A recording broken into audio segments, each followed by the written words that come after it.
देखते हैं हम लोग एक्सरसाइज 17 का 31st number question. 31st number question में हम लोगों से क्या कहा जा रहा है, हम लोगों से कहा जा रहा है find the area of the region bounded by the curve y is equal to 2x minus x square and the straight line y is equal to minus x. सबसे पहले तो आपको इस कर्व को पहचानना होगा। ये कर्व किसका है? ये कर्व एक पैराबोला का है। जी आप सही समझे। और ये कर्व एक स्ट्रेट लाइन का है जो कि ओरिजिन से पास कर रहा है। आप बिल्कुल सही समझ रहे हैं। अब इस कर्व को जरा पैराबोला की फॉर्म में लिखते हैं। तो पैराबोला की फॉर्म में लिखेंगे तो यहाँ कितना हो जाएगा मेरे पास minus Y is equal to X square minus 2x। मैं करता हूँ दोनों साइड +1 ऐड करता हूँ। तो दोनों साइड अगर मैं +1 ऐड करूंगा तो यहाँ कितना हो जाएगा मेरे पास माइनस कॉमन लेने के बाद y -1 हो जाएगा और यहाँ पे हो जाएगा मेरे पास x -1 का होल स्क्वायर। ठीक है, तो x -1 का whole square is equal to minus y -1 हो जाएगा। इतनी बात तो क्लियर है। तो इसका वर्टेक्स क्या होगा? इसका वर्टेक्स 1,1 होगा। तो ये कुछ इस तरीके का कर्व इसका होगा। देखना 1,1 पे इसका वर्टेक्स होगा और ये ओरिजिन से पास करेगा कि नहीं करेगा। तो ओरिजिन पुट करके देख लेते हैं। अगर ओरिजिन पुट करने के बाद इस इक्वेशन को सेटिस्फाई हो जाता है तो फिर वो ओरिजिन से पास करेगा। तो यहाँ पे अगर मैं 0,0 पुट करूँ तो यहाँ कितना हो जाएगा -1 का होल स्क्वायर यानी कि 1 और यहाँ हो जाएगा -1 यानी कि 1 यानी कि 1 इज इक्वल टू 1। इसका मतलब ये कर्व ओरिजिन से बिल्कुल पास करेगा। मतलब ये कुछ ऐसा होगा और ये कुछ ऐसा होगा। अब मुझे ये पॉइंट निकालना है। ये पॉइंट तो मेरे पास 0,0 ही है। अगर ये पॉइंट मुझे निकालना है तो ये पॉइंट कहाँ लाई कर रहा है? ये पॉइंट एक्स एक्सिस पे लाई कर रहा है। एक्स एक्सिस पे क्या होता है? y कोऑर्डिनेट 0 होता है। तो मैं y इक्वल टू 0 अगर यहाँ पुट करूंगा तो यहाँ कितना हो जाएगा मेरे पास x -1 का whole square is equal to 1। ठीक है, तो x -1 की दो वैल्यू आएगी +-1। तो एक x इक्वल टू 0 आएगा और दूसरा x इक्वल टू 2 आएगा यानी कि ये पॉइंट मेरे पास 2,0 होगा। अब देखना line y is equal to -x, line y is equal to -x कुछ ऐसा होगा। मानते हो इस बात को? अब मुझे ये इंटरसेक्शन पॉइंट भी चाहिए। अब देखना यहाँ पे मेरे पास दो कर्व है। अब इन दोनों कर्व का इंटरसेक्टिंग पॉइंट मुझे निकालना है। अगर इन दोनों कर्व का इंटरसेक्टिंग पॉइंट मुझे निकालना है तो यहाँ मुझे y की जगह -x पुट करना होगा। तो -x is equal to 2x minus x square यानी कि ओवरऑल मेरे पास कितना हो जाएगा x square minus 3x is equal to 0 यानी कि यहाँ से कितना हो गया x कॉमन ले लूंगा तो x यहाँ पे x minus 3 is equal to 0 यानी कि मेरे पास x 0 आ गया और x 3 आ गया। हाँ, और x 0 3 सही बात है क्योंकि देखो एक बार ये दोनों कर्व 0,0 पे इंटरसेक्ट कर रहे हैं यानी कि x कोऑर्डिनेट एक तो 0 होना चाहिए और दूसरा x कोऑर्डिनेट 3 है। मतलब ये वाला पॉइंट जो होगा वो 3,0 होगा। अब अगर मुझे रिक्वायर्ड एरिया चाहिए तो रिक्वायर्ड एरिया क्या है? रिक्वायर्ड एरिया है एरिया बिटवीन द कर्व्स। तो एरिया बिटवीन द कर्व्स ये वाला एरिया है और ये वाला एरिया है क्योंकि यही तो है area between these two curves. तो ये वाला एरिया तो हम लोग आराम से निकाल लेंगे कि कैसे? इस कर्व को हम लोग इंटीग्रेट कर देंगे। कहां से लेकर कहां तक? 0 से लेकर 2 तक। तो मेरे पास ये ऊपर वाला एरिया आ जाएगा एक्स एक्सिस से ऊपर।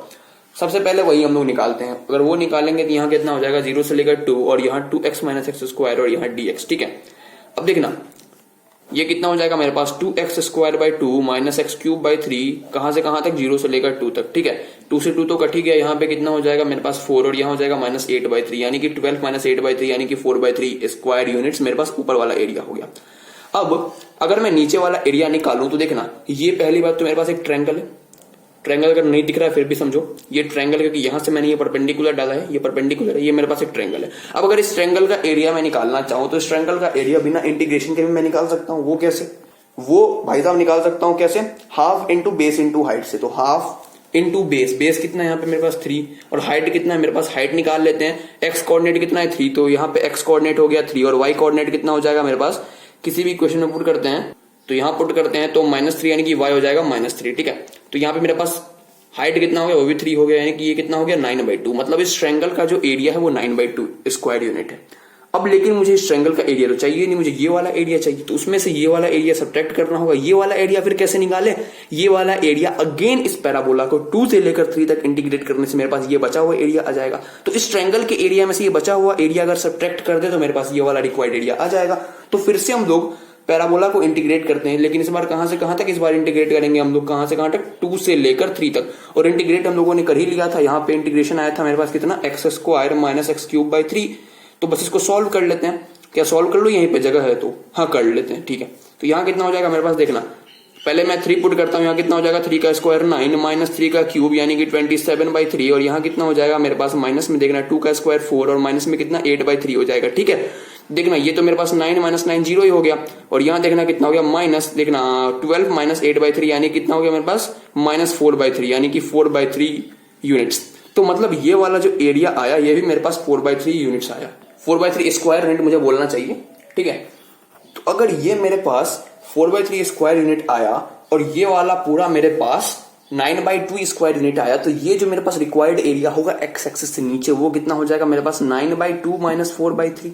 अच्छा, लेकिन टोटल एरिया क्या हो जाएगा, दिस एरिया और प्लस दिस एरिया, ऊपर वाला एरिया। तो ऊपर वाला एरिया कितना आया था मेरे पास 4/3 स्क्वायर यूनिट, तो यहां कर देंगे 4/3।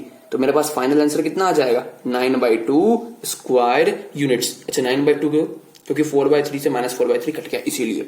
अब तो ठीक है, अब आगे बढ़ते हैं हम लोग 32 नंबर क्वेश्चन। 32 नंबर क्वेश्चन में हम लोगों से क्या कहा जा रहा है, हम लोगों से कहा जा रहा है find the area of the region bounded by the curve y-1 का whole square is equal to 4x+1 and the line y is equal to x-1। सबसे पहले तो इस कर्व को हम लोग प्लॉट कर लेते हैं। इस कर्व का मेरे पास वर्टेक्स कितना हो जाएगा -1, और ये कर्व किस तरीके का होगा, ये कर्व कुछ इस तरीके का होगा। अब सवाल ये आता है कि ये ओरिजिन से पास करेगा या फिर नहीं, तो मैं इसमें 0,0 पुट करके देखता हूं। अगर मैं यहाँ 0,0 पुट करूं तो यहाँ से मेरे पास कितना आ जाएगा 1 इज इक्वल टू 4, जो कि पॉसिबल नहीं होता, इसलिए ओरिजिन से पास तो नहीं करने वाला। मतलब ये कर्व कुछ ऐसा होगा। ठीक है, सबसे पहले हम लोग ये दोनों इंटरसेक्शन पॉइंट फाइंड कर लेते हैं इस कर्व का वाई एक्सिस के साथ। अगर ये कर्व इन दोनों पॉइंट पे y एक्सिस से इंटरसेक्ट कर रहा है तो y एक्सिस पे मेरे पास x कोऑर्डिनेट क्या होता है 0 होता है, यानी कि यहां मैं x0 पुट कर दूंगा तो मेरे पास y-1 का whole square is equal to 4 हो जाएगा, यानी कि y-1 इज इक्वल टू +-2 हो जाएगा। तो y की दो वैल्यू आएगी, एक तो 2+1 यानी कि 3 और एक -2+1 यानी कि -1, यानी कि ये वाला पॉइंट मेरे पास क्या हो जाएगा 0,-1 और ये वाला पॉइंट क्या हो जाएगा मेरे पास 0,3। तो ये दोनों पॉइंट मेरे पास आ चुके हैं। अब देखना मेरे पास लाइन की इक्वेशन क्या है, y is equal to x-1। अगर इसको मैं कंपेयर करूं y is equal to mx+c से, तो मेरे पास m जो है 1 है, यानी कि स्लोप पॉजिटिव है और 1 है, और y इंटरसेप्ट जो है वो -1 है। मतलब ये कर्व कुछ इस तरीके का होगा जिसका y इंटरसेप्ट -1 है और यहाँ पे ये दोनों कर्व जाके इंटरसेक्ट करेंगे। सबसे पहले ये इंटरसेक्टिंग पॉइंट हम लोग निकाल लेते हैं। तो मेरे पास जो कर्व है वो क्या है y-1 का whole square is equal to 4x+1, और मेरे पास दूसरा कर्व जो है वो है y is equal to x-1। तो यहाँ से मेरे पास x कितना हो जाएगा y+1। तो एक काम करता हूं, मैं यहाँ पे x की जगह y+1 पुट करता हूँ और इसको भी एक्सपेंड कर देता हूँ। यहाँ कितना हो जाएगा y² + 1 - 2y is equal to 4y+1+1।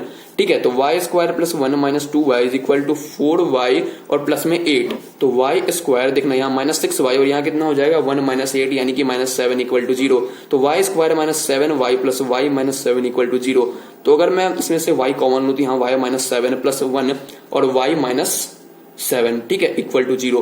तो y+1 और यहाँ पे y -7 इक्वल टू 0 हो जाएगा। तो y की दो वैल्यू आएगी, एक तो -1 आएगी और दूसरा 7 आएगा। अब सवाल ये आता है 7 होगा कि -1 होगा। तो जाहिर सी बात है इस पॉइंट पे मेरे पास y नेगेटिव तो हो ही नहीं सकता, क्योंकि साफ साफ दिख रहा है भाई साहब यहाँ y हमेशा पॉजिटिव ही है, इसलिए y हम लोग 7 लेंगे। यानी कि ये वाला पॉइंट जो मेरे पास हो जाएगा इस पॉइंट के सीधे परपेंडिकुलर ये हो जाएगा मेरे पास 0,7। अब देखना यहाँ तक हम लोग पहुंच चुके थे। अब हम लोग इस पैराबोला की इक्वेशन को जरा एक्सपेंड करते हैं। यहाँ कितना हो जाएगा मेरे पास y² + 1 - 2y is equal to 4x + 4। तो देखना अगर मैं 4 को उस साइड ले जाऊं तो मेरे पास कितना हो जाएगा y² - 2y - 3 is equal to 4x, यानी कि मेरे पास x की वैल्यू यहाँ से कितनी आ जाएगी, x की वैल्यू आ जाएगी y² - 2y - 3/4। अब देखना ये मेरे पास x की वैल्यू है। अब मुझे निकालना है एरिया। अगर मुझे एरिया निकालना है तो ये क्वेश्चन भी लगभग पिछले वाले क्वेश्चन की तरह ही है। कैसे, वो आप समझ जाओ कैसे। मैं आपको समझाता हूं कि इसका एरिया कैसे निकालेंगे। देखो मुझे निकालना है area bounded by the parabola and the straight line. तो मेरे पास जाहिर सी बात है ये वाला एरिया होगा। अच्छा, अगर ये वाला एरिया मुझे निकालना है, सबसे पहले मैं ये जो नेगेटिव एक्स एक्सिस में एरिया है इस एरिया को निकाल लेता हूं। अगर मैं इस पैराबोला को इंटीग्रेट कर दूंगा -1 से लेकर 3 तक, तो मेरे पास ये वाला एरिया आ जाएगा। और ये वाला एरिया आने के बाद मैं क्या करूंगा, मैं इस ट्रायंगल का, ये ट्रायंगल दिख रहा है, इस ट्रायंगल का एरिया निकाल लूंगा। तो मैं इंटीग्रेशन से भी निकाल सकते हो और फॉर्मूला लगा के भी निकाल सकते हो। फॉर्मूला क्या होगा, half into base into height, उससे भी निकाल सकते हो। ठीक है, तो तुम इस ट्रायंगल का एरिया निकाल लो। फिर क्या करो, फिर से तुम इस पैराबोला को इंटीग्रेट कर दो 3 से लेकर 7 तक, तो तुम्हारे पास ये बचा हुआ एरिया आ जाएगा, ये जो पीछे वाला है। तो फिर क्या करना है तुमको, इस ट्रायंगल के एरिया में से ये वाला एरिया सब्ट्रैक्ट कर देना है। तो ये जो मेरे पास रिक्वायर्ड एरिया है पॉजिटिव एक्स एक्सिस में वो आ जाएगा। फिर ये एरिया आने के बाद इस एरिया में जोड़ देना, तुम्हारे पास फाइनल आंसर आ जाएगा। अब तुम इसको रिलेट कर पा रहे होगे पिछले वाले क्वेश्चन से, लेकिन फिर मैं आपको बताता हूं कैसे निकालेंगे आगे। तो देखना, इस वाले एरिया को निकालने के लिए मुझे इंटीग्रेट करना पड़ेगा -1 से लेकर 3 तक x dy। x क्या है मेरे पास y² - 2y - 3 और 1/4 को मैं बाहर ले लेता हूँ 1/4, और यहाँ पे कितना हो जाएगा मेरे पास dy। तो ये कितना हो जाएगा y³ - 3 - 2y² - 3y, लेकिन कहां से कहां तक, -1 से लेकर 3 तक, और 1/4 को मैं बाहर कर देता हूं। देखो 2 से 2 तो कट जाएगा, यहाँ कितना हो जाएगा 1/4 y³ - 3 -y² - 3y और -1 से लेकर 3। ठीक है, अब इसको हम लोग यहाँ कर लेते हैं सॉल्व। 1/4 देखना यहाँ पे कितना हो जाएगा मेरे पास, सबसे पहले 3³ - 3 9 -3 का स्क्वायर यानी कि 9 और -9। ठीक है, और माइनस में अगर यहाँ -1 पुट करो तो -1/3 और यहाँ कितना हो जाएगा मेरे पास -1 और यहाँ कितना हो जाएगा मेरे पास +3। अब इसको आगे सॉल्व कर लेते हैं, आगे सॉल्व करने की काम हम लोग का है तो फिर सॉल्व कर ही लेते हैं। यहाँ कितना हो जाएगा देखना, 9 से -9 कट जाएगा, यहाँ हो जाएगा 1/4 बाहर, यहाँ -9 हो जाएगा, यहाँ कितना हो जाएगा +1/3 +1 -3, यानी कि यहाँ मेरे पास कितना हो गया 1/4 और यहाँ हो गया देखना -9 और ये कितना है मेरे पास -3 है। -9 -3 कितना हो जाएगा -12, -12 + 1 कितना हो जाएगा -11, -11 + 1/3 तो ये हो जाएगा -33 + 1 यानी कि -32 और नीचे कितना हो जाएगा मेरे पास 4 × 3 यानी कि मेरे पास जो आंसर आएगा वो आएगा -32/12। ठीक है, अब देखना जाहिर सी बात है ये एरिया मेरे पास निगेटिव आया तो हम लोग इसको -1 से मल्टीप्लाई करेंगे ताकि मेरे पास पॉजिटिव एरिया आ जाए। अच्छा, ऐसा हम लोग क्यों करेंगे देखना, क्योंकि ये जो मेरे पास एरिया आया वो किस में आया, वो आया मेरे पास निगेटिव एक्स एक्सिस में, तो वो निगेटिव आना तो जाहिर सी बात थी, आती ही।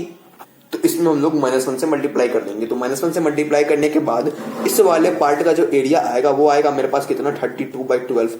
मैं इसको आगे कट नहीं कर रहा हूं, मतलब मैं इसको और सिंप्लीफाई कर सकता था 16/6 8/3 ऐसे करके, लेकिन मैं इसको सिंप्लीफाई नहीं कर रहा। मैं आगे बढ़ता हूं अगले पेज पे आगे के एरिया को फाइंड करने के लिए।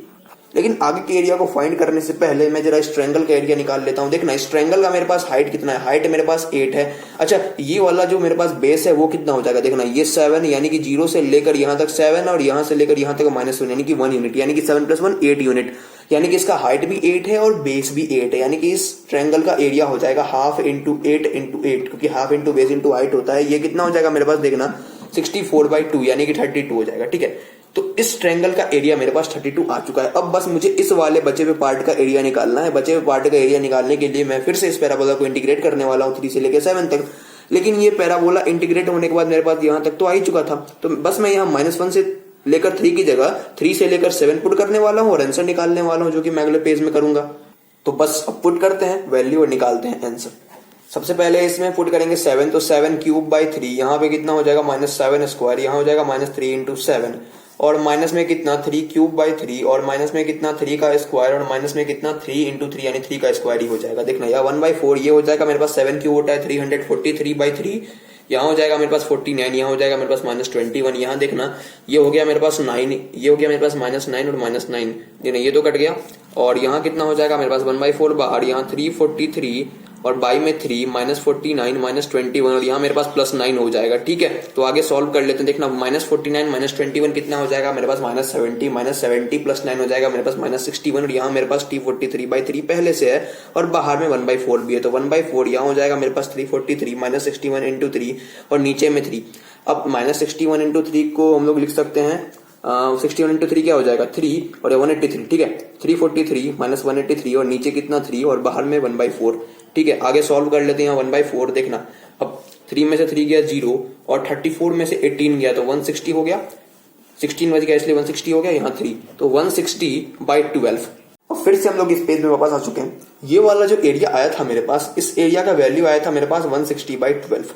अब देखना मेरे पास जो रिक्वायर्ड एरिया होगा वो होगा ये वाला एरिया यानी कि 32/12 प्लस इस ट्रायंगल का एरिया यानी कि 32 और माइनस इस वाले पार्ट का एरिया यानी कि -160/12। इसको सॉल्व करने की बारी है। यहाँ हो जाएगा 12, यहाँ हो जाएगा 32 प्लस 32 × 12, 32 × 12 और माइनस में कितना 160, तो जो कुछ भी आएगा वही मेरे पास रिक्वायर्ड एरिया होगा। इसको मैं यहाँ साइड सॉल्व करता हूँ साइड में। देखना कितना हो जाएगा, ये देखना 30 प्लस 32 × 12 384 हो जाएगा और -160 और नीचे कितना हो जाएगा मेरे पास 12। अब इसको जोड़ लेते हैं। देखना 384 प्लस 30 हो जाएगा मेरे पास 416 -160 बाई में 12। ठीक है, अगर जगह नहीं बच रहा देखना अब यहाँ सॉल्व करते हैं। 416 -160 हो जाएगा मेरे पास 256 और नीचे 12 यानी कि ये मेरे पास हो जाएगा 64/3। तो यही मेरे पास रिक्वायर्ड एरिया होगा।